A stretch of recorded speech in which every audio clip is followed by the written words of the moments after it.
Hello, সবাই কেমন আছেন? আশা করি ভালো। আজকে আমরা যে বিষয়টা দেখব তা হচ্ছে আমরা কিভাবে ওয়ার্ম সার্ভার ইনস্টল করতে পারি অ্যাজ ওয়েল অ্যাজ ওয়ার্ম সার্ভারে কি ধরনের প্রবলেম হয় এবং সেই প্রবলেমগুলো আমরা কিভাবে সলভ করতে পারি। So let's start. প্রথমে আমরা ওয়ার্ম সার্ভার ওয়েবসাইটে গিয়ে জাস্ট ওয়ার্ম সার্ভার ইনস্টলারটা মানে ইএক্সিটা আমরা ডাউনলোড করে নেব। ইনস্টলার ইএক্সিটা। সো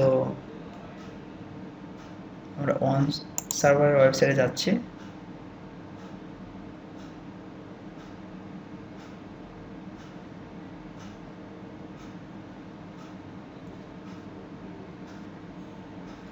দেন এখানে আমরা দেখতে পাচ্ছি যে বেসিক্যালি ওয়ার্ম সার্ভারের ইনস্টলার যে দুটো আছে 32 বিট উইন্ডোজের আর একটা হচ্ছে 64 বিটের।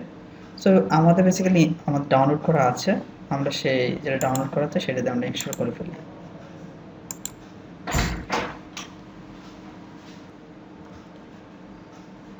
সো আমরা ওয়ার্ম সার্ভার ইনস্টলারে ক্লিক করি।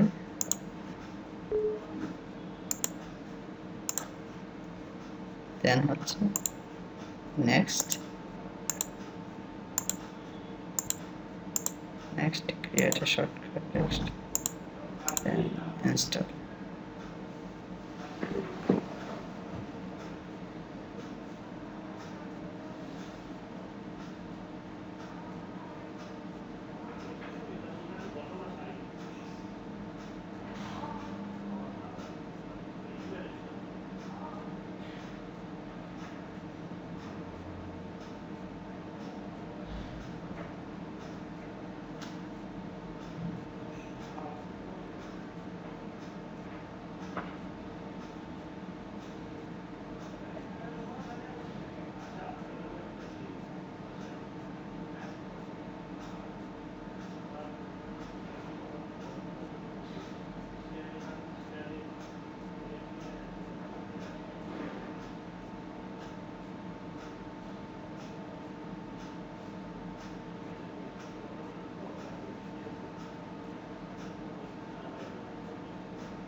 Open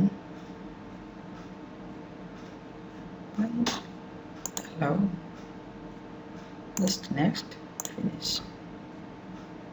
আপনি স্টারগুলো দেখবেন আপনার এটা হলুদ হয়ে আছে অথবা আপনার রেড হয়ে আছে।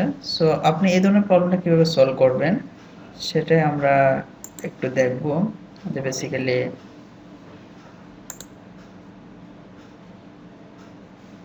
ওকে, এই ধরনের প্রবলেম হলে আপনাকে যে কাজটা করতে হবে, এটা তো বেসিক্যালি এখন রান হয় নাই, তো আপনাকে যেটা করতে হবে আপনি নোটপ্যাড দিয়ে যান, একটা ফাইল আমরা এডিট করে আসি। নোটপ্যাডে দিয়ে যাচ্ছি আমরা, ফাইল ওপেন, দেন হচ্ছে আমরা ওয়ার্ম সার্ভারে চলে যাই। ওয়ার্মে একটা ফোল্ডার ক্রিয়েট হয়েছে, সেই জায়গা থেকে আমরা যেটা করব বিন, দেন হচ্ছে অ্যাপাচের ভিতরে আমরা প্রবেশ করব। দেন হচ্ছে এখানে কিছু configuration file, Apache configuration file এস, দেন httpd, এই ফাইলটা আমরা ওপেন করব। ওপেন করে আমরা যে কাজটা করব, এখানে আমরা লিস্টেন যে পোর্টটা আছে এই পোর্টটা আমরা চেঞ্জ করে দেব 80, সিমিলারলি এটা 80 করে দেব। দেন হচ্ছে আমরা সেভ করে দেব, বের হয়ে যাবে। এখন আমরা এখানে ক্লিক করি, অলরেডি রান হয়ে গিয়েছে। সো আমাদের যদি ওয়ার্ম সার্ভারে কোনো প্রবলেম হয় তখন বেসিক্যালি আমরা পোর্টটা চেঞ্জ করে দিব। ওকে, তো সবাই ভালো